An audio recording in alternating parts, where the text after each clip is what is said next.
"He's not yours," Maddie whispered, her words slicing through the quiet like shards of glass.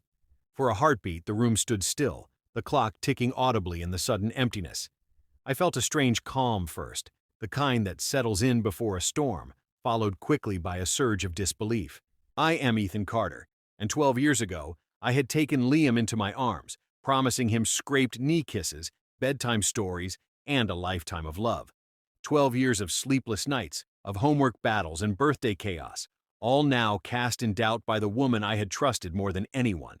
Maddie, my wife of 14 years, brilliant architect, sharp-minded, endlessly meticulous, the kind of woman whose attention to detail I had once admired and relied on. And now she looked at me with a confidence that was almost theatrical, as if she were delivering a speech she had rehearsed 1,000 times. The smirk she wore was enough to cut steel, and in that moment I realized that the woman who had built our life was perfectly capable of dismantling it with a single carefully chosen sentence. I can't do this anymore," she continued, voice trembling just enough to feign regret. "I want him. Ryan. I want to be with Ryan." Ryan Whitman. The name tasted bitter in my mouth, a ghost from her past she had never buried. A college flame she insisted Liam belonged to, a story she had convinced both of them to believe. Maddie had orchestrated the perfect narrative, the timing, a reckless summer, whispered secrets she thought would never be uncovered. And now, with a simple whisper, she thought she had destroyed me. I let a smile curve my lips, calm, controlled, because the fuse had already been lit long before she realized it. The stakes were clear, sharp as knives.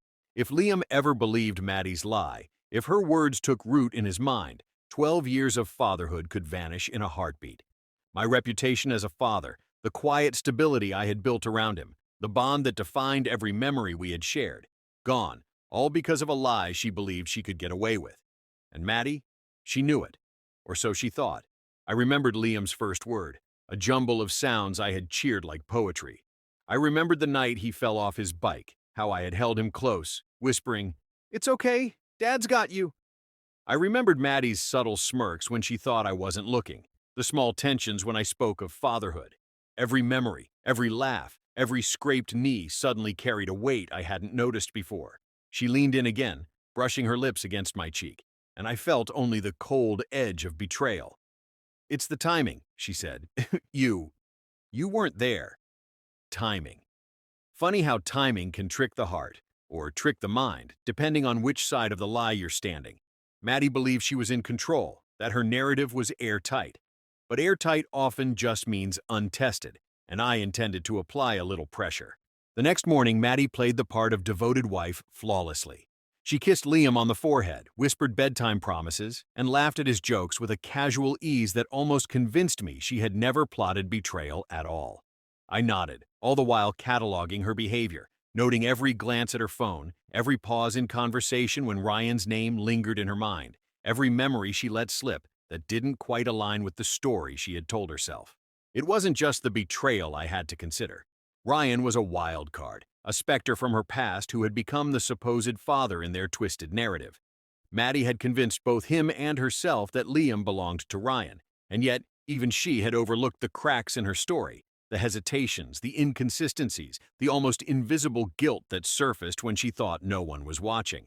I observed them subtly, planting seeds of doubt in her mind without revealing any suspicion on my part. Casual questions, small contradictions, fleeting expressions, breadcrumbs that hinted her story wasn't as flawless as she thought. The tension in the house became almost tangible, a taut string ready to snap with every misstep, every unspoken word. Liam, blissfully unaware, continued to play and laugh, his innocence making Maddie's betrayal sting all the more. I kissed his scraped knees, whispered encouragements, smiled at his jokes, all while weaving a mental blueprint for what was to come. The bond we shared, forged over 12 years of sleepless nights and laughter, would be the fulcrum of the reckoning she would never anticipate. I considered confrontation, but patience is far deadlier than any shout. Let her believe she is in control. Let her think her narrative is untouchable. Every word she spoke, every move she made would serve as ammunition for the reckoning I intended to orchestrate. Maddie had thought she could burn my life down with a whisper. I intended to use her own fire to illuminate every secret, every lie, every misplaced confidence she had nurtured over the years. Days stretched into a careful dance of observation. I smiled, spoke softly, played the devoted father and husband, cataloging her every move, every interaction with Ryan, every eager text, every recollection of a shared past that Maddie flung around like confetti at a wedding, I noted carefully. She thought she was scripting the story. I was editing it in real time. Even Liam, innocent and unaware, became an unwitting witness to the tension. His laughter, small gestures, and unwavering trust reminded me of what was truly at stake. Not revenge, but preservation. Preserve the bond, protect the child, and ensure truth had its day. The tension between us became almost visible, quivering with every unsaid word, every tiny betrayal she thought invisible. Somewhere deep inside, a single thought flickered like a candle in a dark room. She may have believed she controlled everything, but the truth has a habit of returning in unexpected ways. By the end of the week, the pattern was clear. Maddie's confidence in her story was unshakable. But even the most confident conspiracies crumble when the architect of patience observes, calculates, and waits. And wait I would.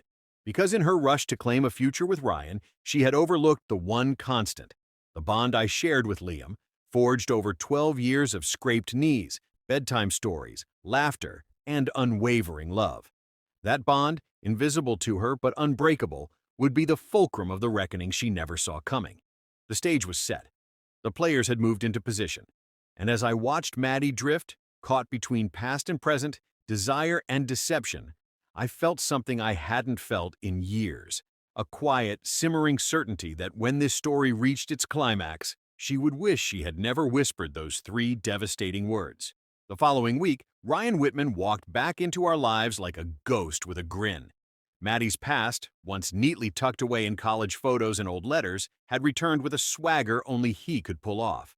I watched from across the room, noting every subtle tremor in Maddie's composure. She believed she had rehearsed this reunion 100 times, every word, every glance, every laugh choreographed to perfection. Yet, perfection is brittle, and cracks show under the weight of scrutiny. Ryan was everything she remembered, charming, confident, with a smile that could light a room, or blind you to the truth. I noticed the way Maddie's eyes softened when he leaned close, the careless familiarity she allowed him, the subtle touches she thought unnoticed. She whispered, she laughed, she moved through the room like a conductor orchestrating an imaginary symphony of deceit. I sipped my coffee and studied them both, cataloging each movement like a chess master planning his checkmate. Ryan didn't know the full picture. He had only been handed the version Maddie wanted him to believe. Liam, oblivious upstairs, continued his world of Lego towers and superhero fantasies, unaware that the adults below were weaving webs that threatened to unravel everything he knew. Maddie, in her confidence, let slip pieces of her story. Timing details, months, exact days, all of them lining up perfectly with the summer Ryan believed he had fathered Liam. She had convinced herself, and him, of a truth that would one day crash down in spectacular fashion. And I played my part, the devoted husband, the calm observer, all while storing these breadcrumbs for a reckoning she never foresaw. "Liam's doing well in school," Maddie said, her voice light, as if they were old friends discussing homework. "You'd be proud." Ryan smiled, nodding, eyes softening with a paternal pride he thought he deserved. That smile, the way he leaned in, trusting her words completely, it was deliciously ironic. He was ready to take ownership of a life he had no real claim to. Maddie's victory seemed complete, but I was already several moves ahead. I considered intervening, but subtlety is far more lethal than confrontation. Each shared laugh, each lingering glance, each unguarded moment between Maddie and Ryan was a thread I could pull later. Patience, I reminded myself, is a weapon in disguise. Let them believe the lie. Let them feel the thrill of imagined success. Every step they took blindfolded, the tighter their world would constrict when the truth arrived. That evening, I found myself alone in the study, reviewing old photos of Liam as a baby. The tiny fists, the first smiles, the early walks, everything pointed to a life I had invested in with unwavering love. Maddie had tried to paint over it with a lie, but love, like ink pressed into paper, doesn't fade so easily. I let the images linger in my mind, a reminder that the stakes weren't just about pride, they were about preserving the bond that Maddie's lies threatened to sever. The next morning, subtle cracks began to appear in Maddie's polished facade. Small mistakes, tiny hesitations, fleeting moments of guilt that betrayed the confidence she projected. She checked her phone more frequently, glanced nervously at Ryan's name appearing in texts, and once, almost imperceptibly, flinched when Liam mentioned wanting to spend more time with me. I allowed these moments to accumulate, mentally cataloging each one. Every mistake, no matter how small, would later become a cornerstone of her unraveling. The tension was intoxicating, a slow burn, teasing at revelation, a string quivering with the promise of collapse.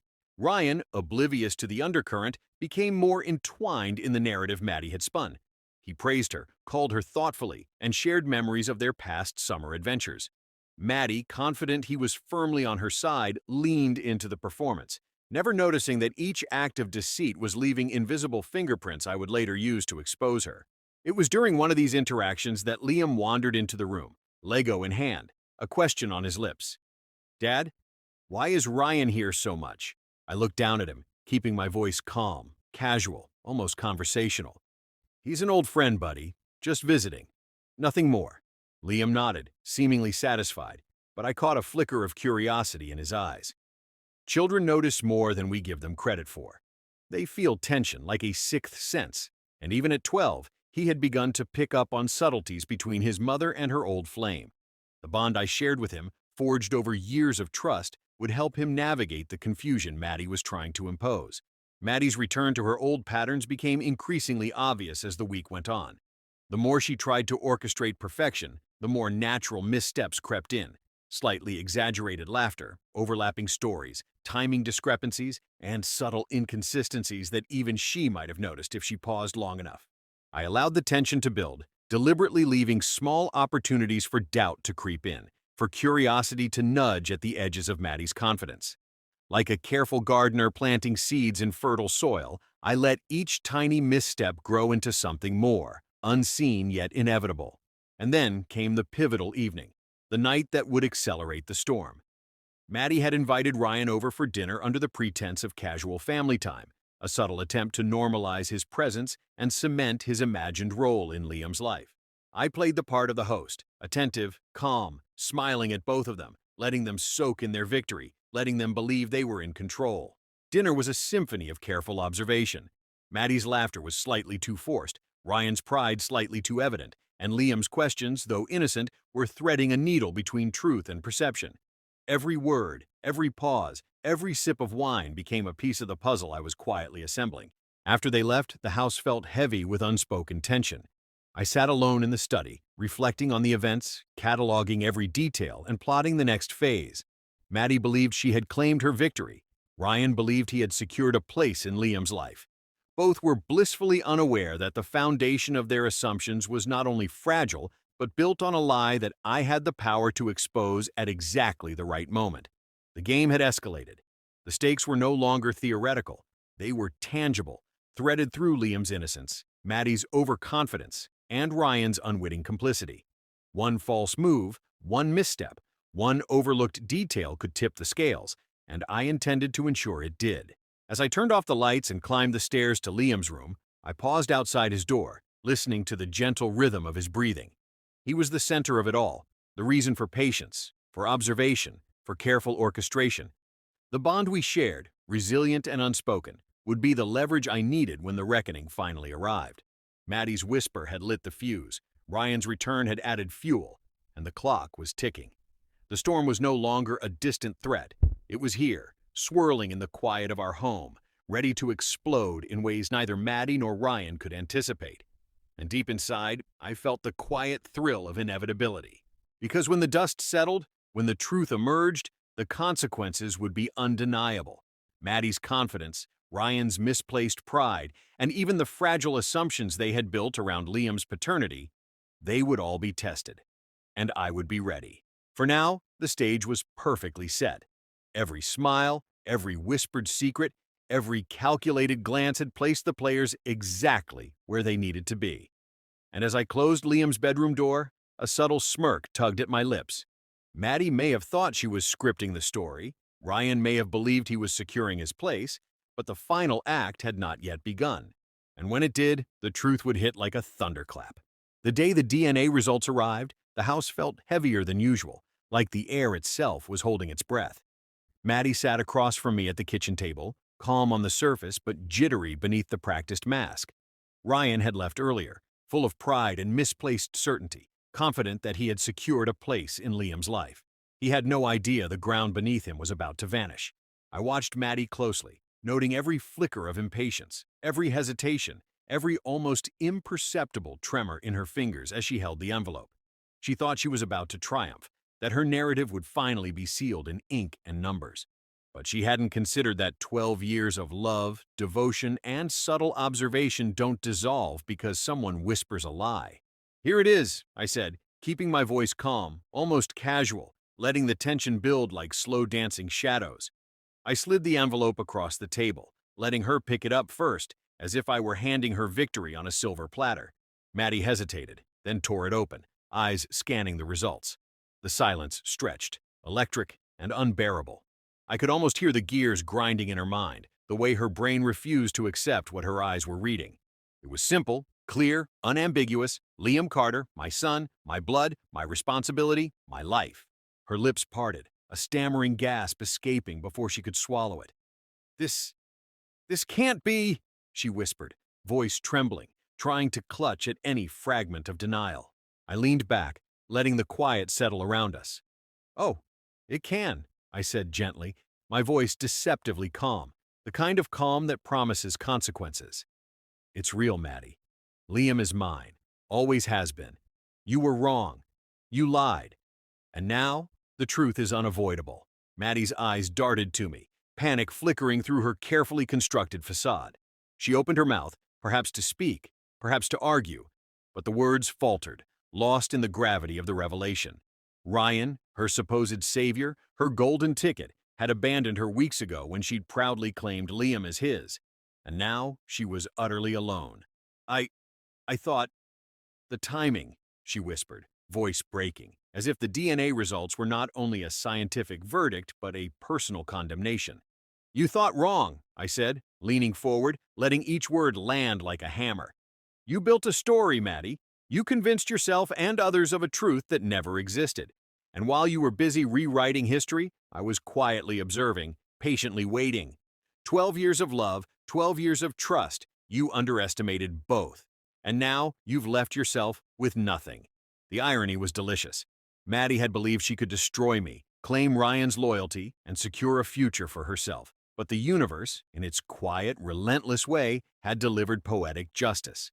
She had gambled with lies and lost. I turned my gaze to Liam, who had entered the kitchen quietly, drawn by the tension he could sense but not fully understand. His eyes, wide and innocent, locked onto me. "Dad?" he asked softly. I knelt beside him, smiling as I ruffled his hair. "Hey, champ, everything's okay. Everything's all right." He smiled back, a brief shining smile that felt like sunlight breaking through clouds. Maddie's presence seemed to shrink under the weight of truth and the unspoken bond between father and son. Liam, unaware of the full extent of her deception, felt the comfort of certainty, the anchor of a father who had always been there, no matter what she had whispered. Maddie's voice rose slightly, panic creeping in. "Ethan, I raised a hand, cutting her off gently, like one would stop a child from touching a hot stove. "Save it. There's nothing left to say."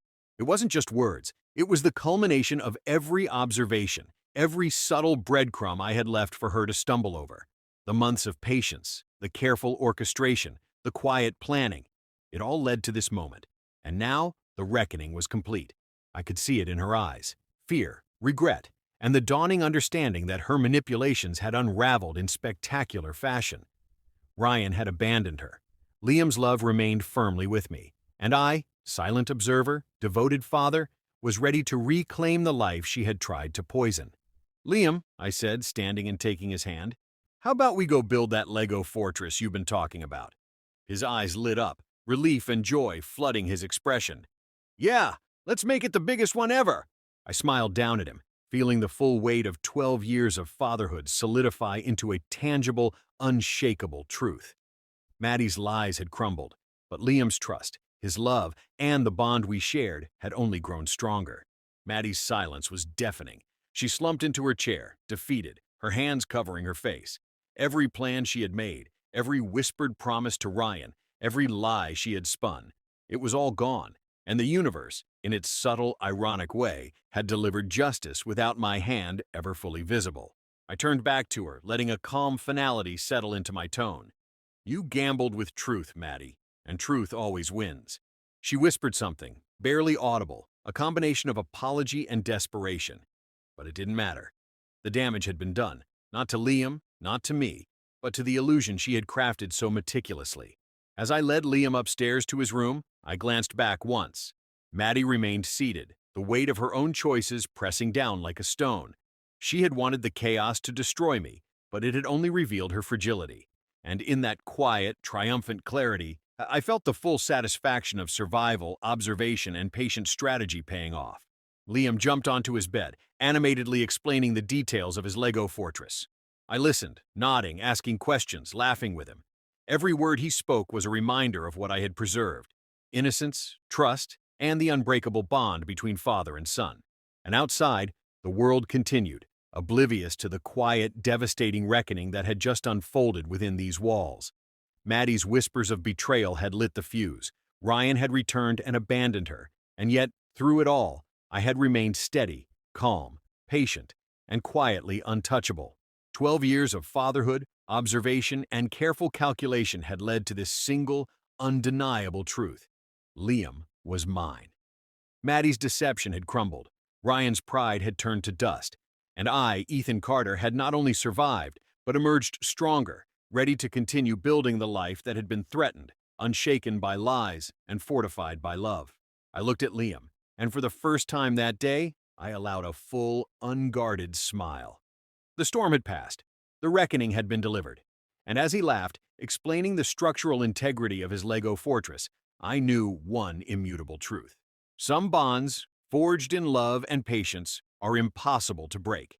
Maddie had whispered, schemed, and plotted. But in the end, the quiet observer always has the final laugh.